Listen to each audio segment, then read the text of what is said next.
Kabanata 5821. Ang pinalawak na Land Rover ay napakaluwag, at kahit na may 8 tao sa loob, hindi ito masikip.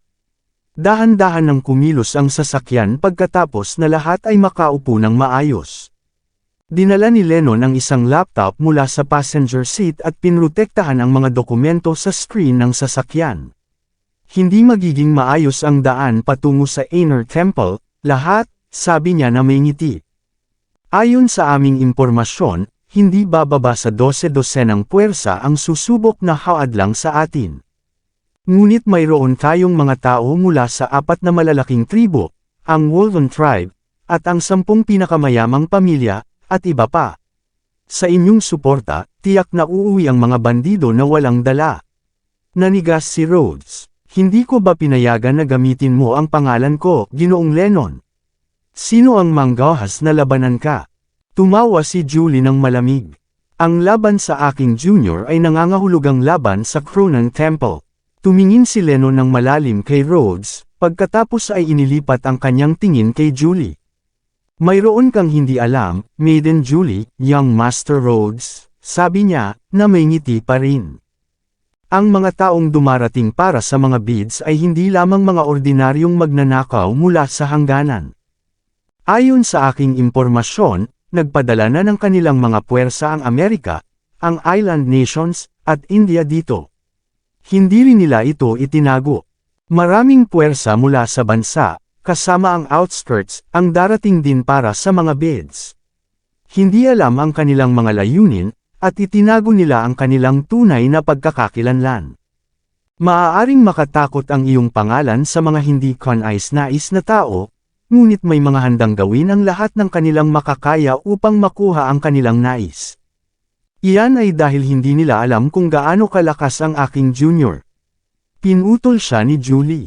Bago pa makasagot si Lennon, biglang nagsalita ang driver. Ginoo, nakablock ang pangunahing daan ng mga puno. Kumunat ang noo ni Lennon. May nagtatangkang humadlang sa atin muli.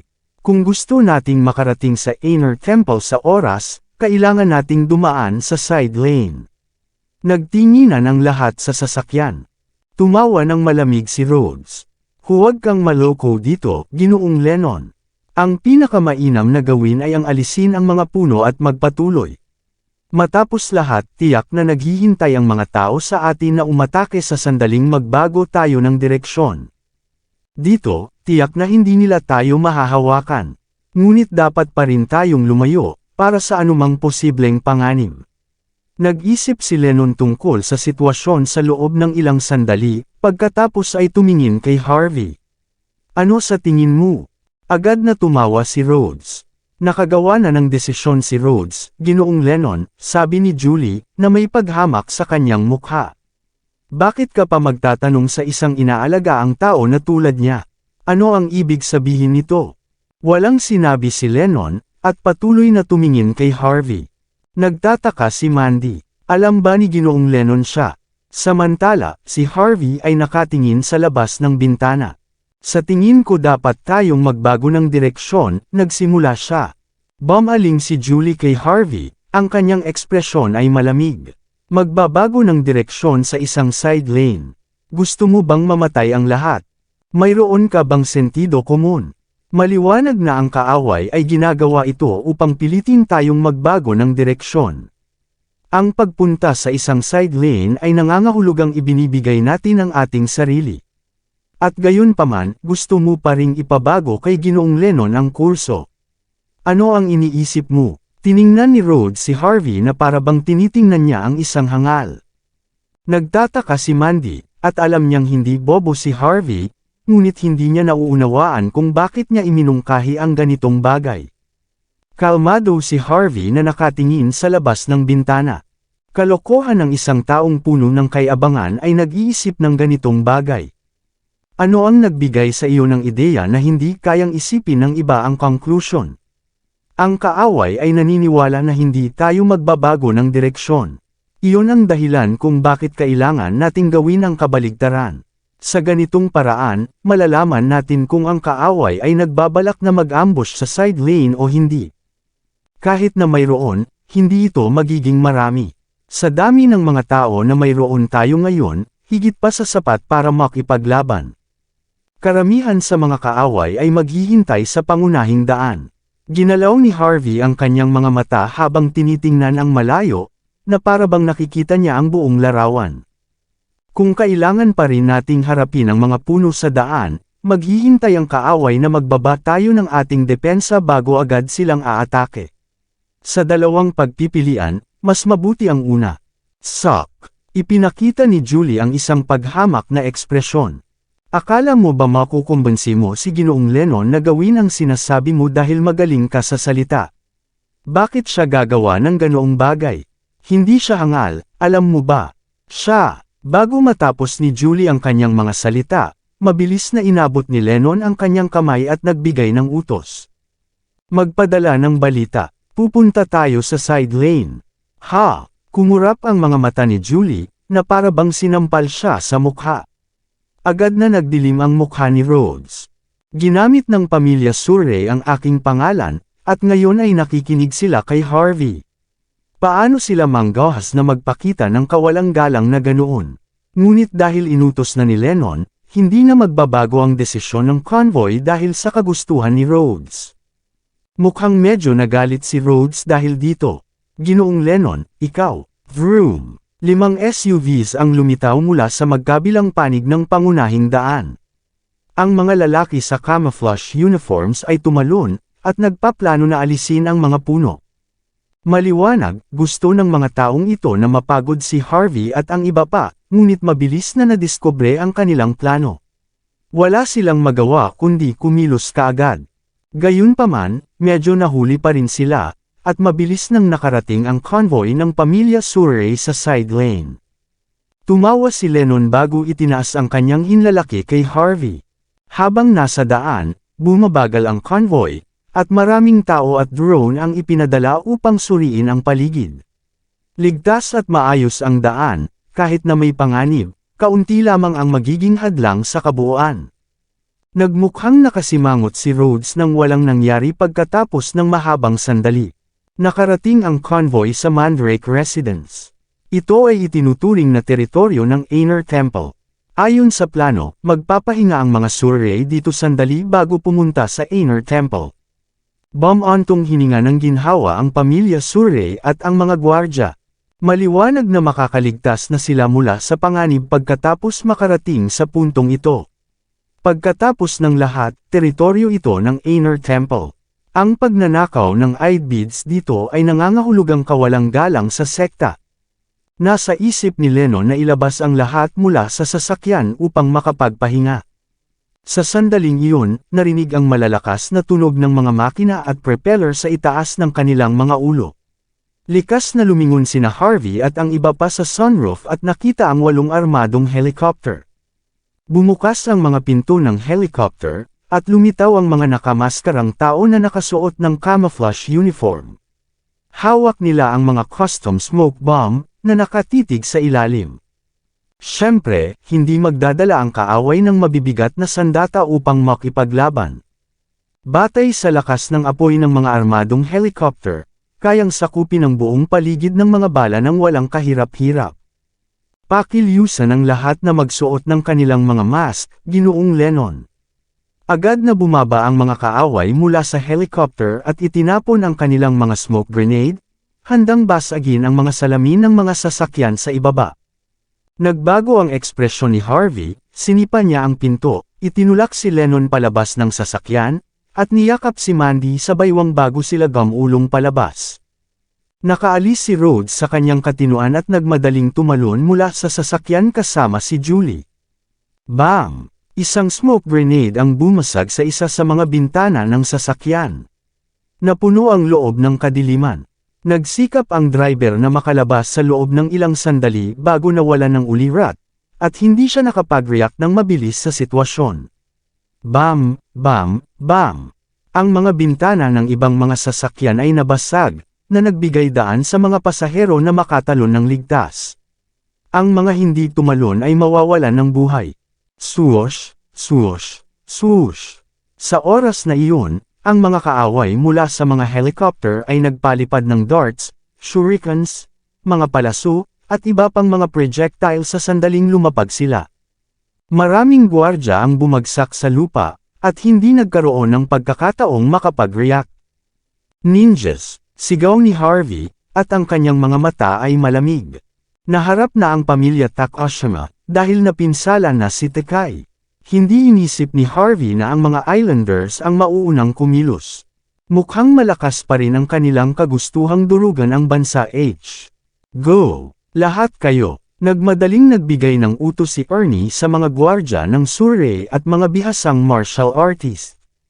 Agad silang nakabawi ng kanilang mga ulirat at sumugod pasulong. Gamit ang kanilang mga espada at handgun, nagawa nilang pigilan ang kanilang mga kaaway. Lalong lumalala ang laban habang nagbanggaan ang dalawang panig. Walang ginawa si Harvey, at ang pangunahing alalahanin niya ay ang kaligtasan ni Mandy. Siyempre, marahil ay magiging maayos din para sa kanya na alagaan sina Lennon, Arya, at ang iba pa. Nang ang sitwasyon ay medyo nasa kontrol, mabilis na hinila ni Harvey si Mandy upang magtago sa likod ng isang pinto upang mapanatili siyang ligtas mula sa karamihan ng atake. Dinala ni Rhodes si Julie upang magtago sa isang sulok. Sumunod ang mga nakatataas na miyembro ng pamilya Surrey. Ang mga Islanders na ito ay nararapat mamatay. Paano nila nagawang magpakita ng ganitong kawalang galang? Maghihiganti ako sa kanila sa lalong madaling panahon. Usual ni Rhodes. Madilim ang mukha ni Rhodes habang tinitingnan ang kaguluhan sa harap nila. Swerte siya na hindi siya napatay o nasaktan sa pag-atake, mapapahiya sana siya kung nangyari iyon. Gaano ka-ignorante ang mga taong ito? Bulalas ni Julie na nakapikit ang mga mata. Magbabayad sila ng malaking halaga para sa ginawa nila ngayon. Kumunot ang noo ni Mandy. Saan kaya nanggaling ang mga taong ito? Nangiti si Harvey sa loob ng isang sandali. Batay sa kanilang mga kasanayan, sila ay dapat na mula sa 6 na paaralan ng martial arts. Gayunpaman, ang kanilang paggamit ng espada ay hindi nagmula sa anumang partikular na paaralan. Para bang ang lahat ng 6 na paaralan ng martial arts ay sangkot sa pagsasanay sa mga taong ito.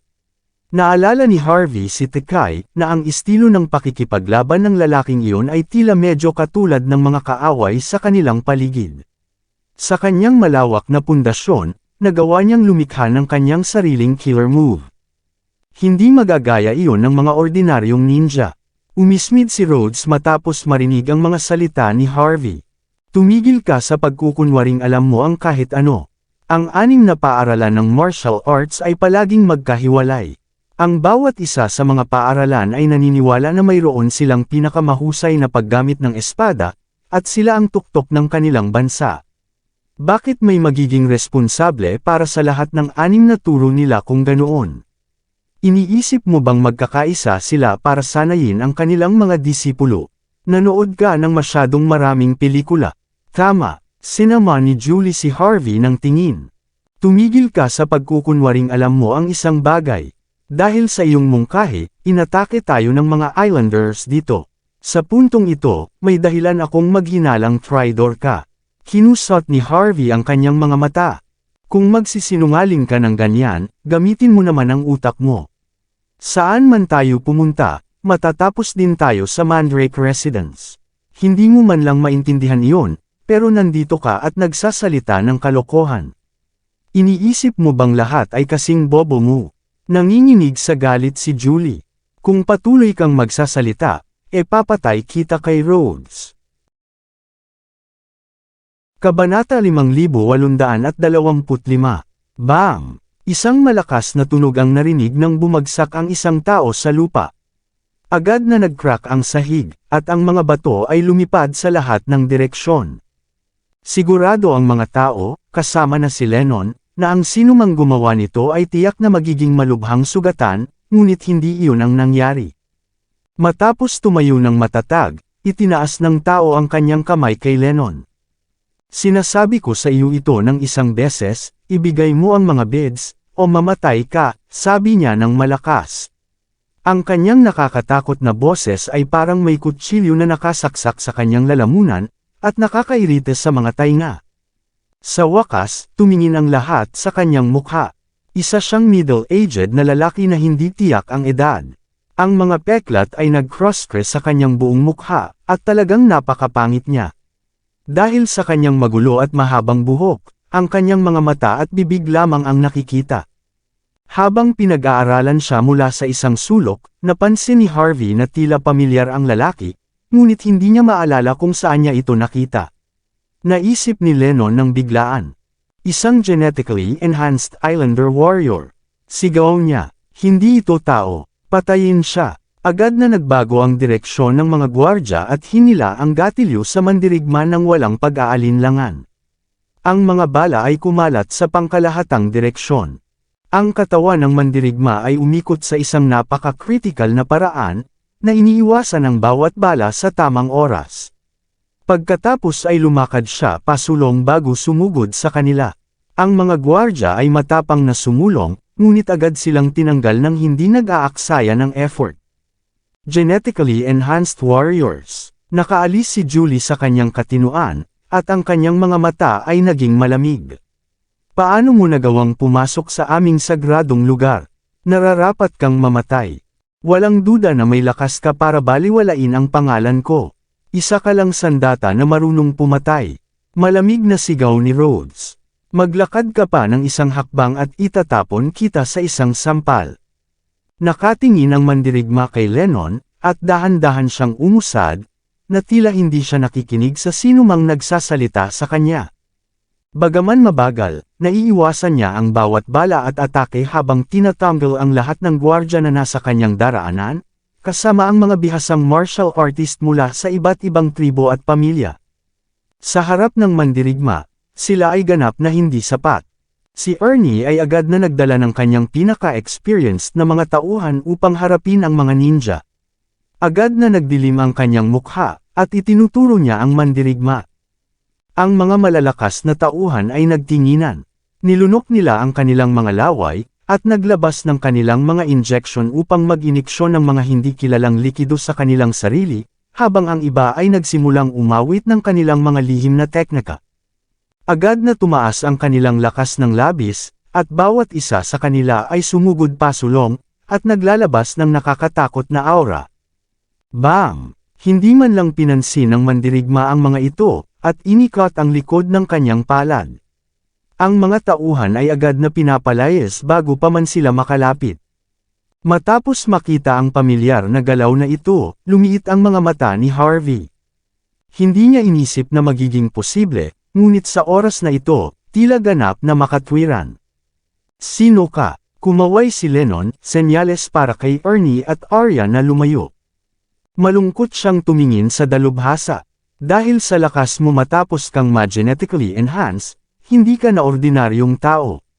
Kung gusto mo ang mga beads, sabihin mo man lang ang pangalan mo. Kung hindi, hindi mo makukuha kahit patayin mo ako. Hinugot ni Lennon ang 3 beads, na handa nang basagin ang lahat. Natutuhan niya ang trick na ito kay Harvey. Dahil ang kaaway ay naghahanap ng mga beads, titiyakin niyang walang makakakuha sa mga ito. Tulad ng inaasahan, huminto ang mandirigma sa paglalakad nang makita ang mga galaw ni Lennon. Pagkatapos ay itinaas niya ang kanyang ulo at bumantong hininga. Mas mabuti pang malaman mo kung ano ang makabubuti sa iyo, Lennon.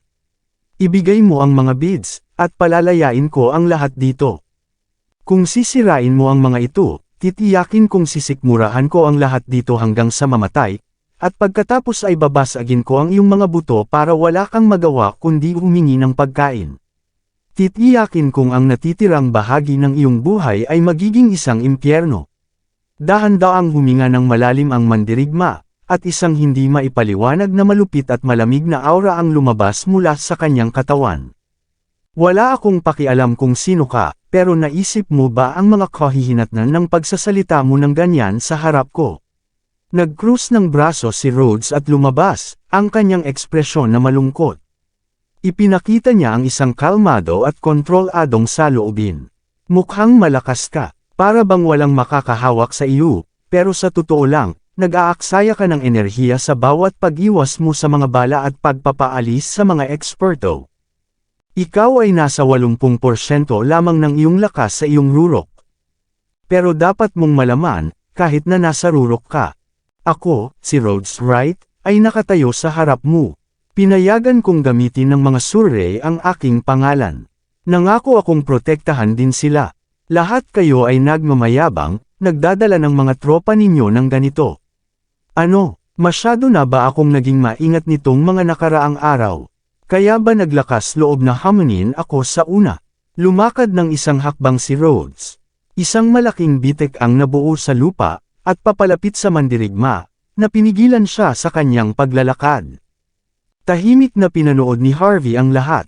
Si Rhodes ay alinman sa isang mahusay na tao, o masyadong kumpiyansa, kahanga-hanga ang kanyang pagkilos matapos makita ang kakayahan ng mandirigma. Natutuwa si Julie na makita si Rhodes ng ganito. Tulad ng inaasahan sa aking junior. Nagulat din ang mga survey. Akala nila si Harvey ang magpo-protekta sa lahat, kasama na si Lennon. Walang umaasang magiging ganito kalakas ang loob ni Rhodes. Lumapit siya ng walang pag-aalinlangan. Ano pang hero? Nanigas ang mandirigma, at pagkatapos ay nag-alab ang kanyang mga mata sa paghamak at layunin na pumatay. Gayunpaman, agad na napuno ng takot ang kanyang mga mata nang makita niya si Harvey sa sulok ng kanyang mata. Matapos makita ang ekspresyon ng mandirigma, nagmamalaki na nagangat ng ulo si Rhodes. Ngayon ka ba natatakot? Matapos marinig ang pangalan ko. Hindi pinansin ng mandirigma si Rhodes, ay patuloy na tumingin kay Harvey. Matapos ang mahabang sandali, sa wakas ay nagsalita siya. Isaalang-alang mong malas ka ngayong pagkakataon. Aminado akong natalo. Aalis na kami. Kumaway ang mandirigma, handa nang umalis kasama ang natitirang mga ninja. Aminado kang natalo. Aalis na kayo. Malamig na tumawa si Rhodes. Kayo ay naglakas loob na pumunta rito upang magdulot ng gulo at magnakaw ng mga beads. Iniisip ninyo bang basta na lang kayo aalis nang walang paumanhin? Tumingin ang mandirigma kay Lennon, ngunit patuloy niyang hindi pinapansin si Rhodes. Humihingi ako ng paumanhin sa nangyari ngayon, Ginoong Lennon. Magpapadala ako ng isang tao para bayaran ang mga pinsala, sabi niya. Ang mga salitang ito ay talagang para kay Harvey. Naguluhan si Lennon, bago sa wakas nagsalita. Walang kailangan para doon, sabi niya. Gayunpaman, gusto kong malaman ang paliwanag sa kaguluhan na ito. Tama, kung hindi mo ibibigay iyon, huwag mo ring isiping makakalabas ka rito ng walang sugat. Singit ni Rhodes. Talagang hinahamak niya ang mandirigma. Muling sumulyap ang mandirigma kay Harvey, nakikita ang kalmado na ekspresyon ni Harvey, nag-isip siya ng sandali bago sinira ang kanyang sariling braso. Masaya ka ba sa ganito? Nagulat sina Lennon at ang iba pa nang makita ito. Sinira ng lalaking ito ang kanyang sariling braso bilang paliwanag. Aalis na kami. Sa ilalim ng nagulat na mga mata ng lahat, mabilis siyang umalis kasama ang kanyang mga nasugatan at walang malay na mga tauhan. Napakagaling mo, Rhodes. Hindi lang tumigil ang lalaking iyon matapos kang tumayo, kundi sinira pa niya ang kanyang sariling braso para mailigtas ang kanyang sarili. Masigasig na ipinulupot ni Julie ang kanyang mga kamay sa braso ni Rhodes.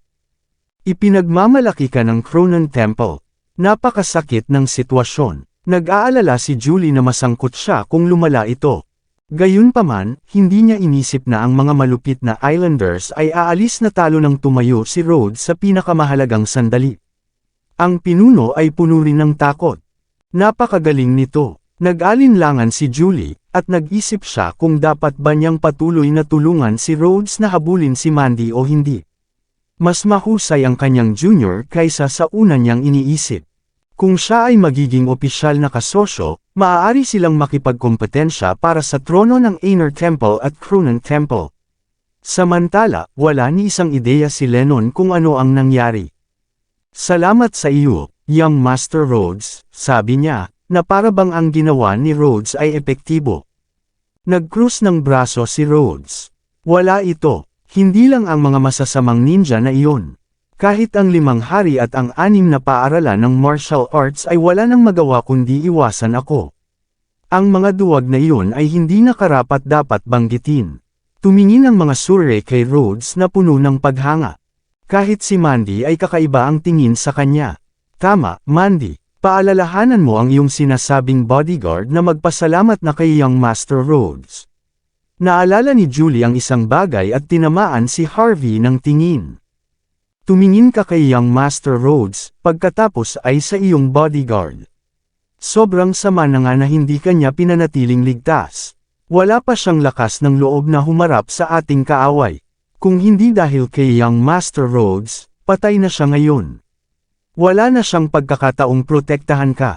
Siyempre, hindi nag-atubiling ibaba ni Julie si Harvey para purihin si Rhodes. Gusto mo bang magpasalamat sa kanya? Tahimik na tanong ni Harvey habang nagte-text sa kanyang telepono. Ano ang dapat ipagpasalamat? Wala akong utang sa kanya. Wala naman siyang ginawang pabor. Tiningnan ni Julie si Harvey na may paghamak. Kung hindi dahil sa kanya, patay ka na ngayon sa mandirigma. Iniligtas ka niya. Magpakita ka ng pasasalamat. Tumunog ang telepono ni Harvey, matapos makita ang text na ipinadala sa kanya ni Dutch, agad siyang ngumiti. Talagang si Tekay ang mandirigma. Matapos masaktan ilang araw na ang nakalipas, nagawa niyang makabawi sa pamamagitan ng genetic surgery. Tanungin si Rhodes kung kilala niya si Tekay. Tanungin mo siya kung sa tingin niya ay kaya niyang takutin ang isang tao tulad niyan. Nainis si Julie. Sino sa tingin mo ang sarili mo?